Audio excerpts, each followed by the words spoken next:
Ladies and gentlemen, welcome back to Raiders Report, your go-to source for all things silver and black. What if I told you that in the heart of the Death Star, Allegiant Stadium, the Las Vegas Raiders suffered a defeat so stunning it left even the most die-hard members of Raiders Nation shaking their heads? That's right, folks, a 31-0 shutout at the hands of their arch-rivals, the Kansas City Chiefs. Now, that's not just a loss, that's a wake-up call echoing through the desert. Let's dive right in. First off, the main story from Sunday's showdown. The Raiders, now sitting at a tough 2-5 record, got absolutely steamrolled by the defending champs. Patrick Mahomes and the Chiefs' offense carved up the field like it was Thanksgiving turkey, racking up 434 total yards while holding our boys to a measly 95. And get this, Kansas City piled on 30 first downs to the Raiders' 3. That's not a game, that's domination. The Chiefs even pulled Mahomes and most starters in the fourth quarter, and still, the scoreboard stayed frozen at 31-0. Ouch. Now, let's break it down with some in-depth analysis. Head coach Pete Carroll, the veteran mastermind who brought his Super Bowl-winning pedigree from Seattle to Vegas, was candid after the game. He said, "This was a game that I didn't see coming. We had prepared really well.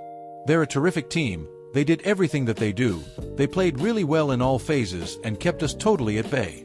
We couldn't make a first down and couldn't get off the field." You can hear the frustration there, right? On the field, the Raiders' offense just couldn't find rhythm.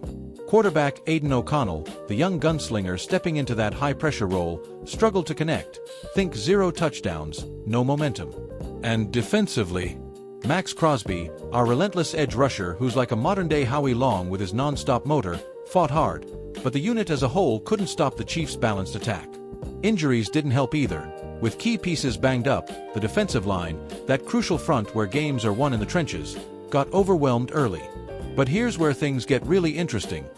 Let's put this in historical context. The Raiders have a storied legacy, born in Oakland back in 1960, with that rebellious spirit under the late Al Davis and his famous commitment to excellence motto. Remember those glory days? Super Bowl wins in 76, 80, and 83, led by legends like Ken the Snake Stabler slinging passes, Marcus Allen bulldozing through defenses, and John Madden barking orders from the sideline.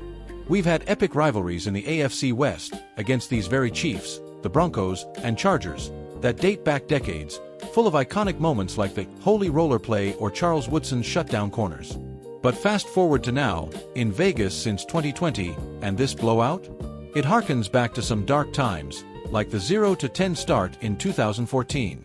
Statistically, this 31-0 margin is one of the worst shutouts in franchise history, worse than even that 34-0 loss to the Bills in '68. Compared to last season, where we scraped together 7 wins, this shows the rebuild is real. Offense averaging under 20 points per game, defense allowing too many big plays. Imagine if we caught up with a fictional expert, say, former Raider great Tim Brown, the Hall of Fame receiver. He'd probably say something like, "Look, Raiders Nation, this hurts, but it's fuel." Davante Adams, that elite route runner who's like a blend of Jerry Rice and Fred Biletnikoff, needs more protection to shine. And Crosby, he's a beast, but one man can't carry the D. Carroll's got the blueprint, now it's about execution. Or picture a passionate fan in the Black Hole tailgate, "We bleed silver and black. This ain't over, next week's our bounce back." Looking ahead, the implications are huge. At 2-5, the Raiders are staring down a steep hill in the playoff race, especially in this loaded AFC. A loss like this could shake up the draft position, maybe eyeing a top quarterback prospect or bolstering that O-line. But predictions? I see Carroll rallying the troops. He's done it before, turning the Seahawks into contenders.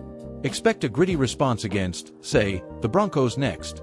Maybe Adams explodes for 150 yards, Crosby notches 3 sacks.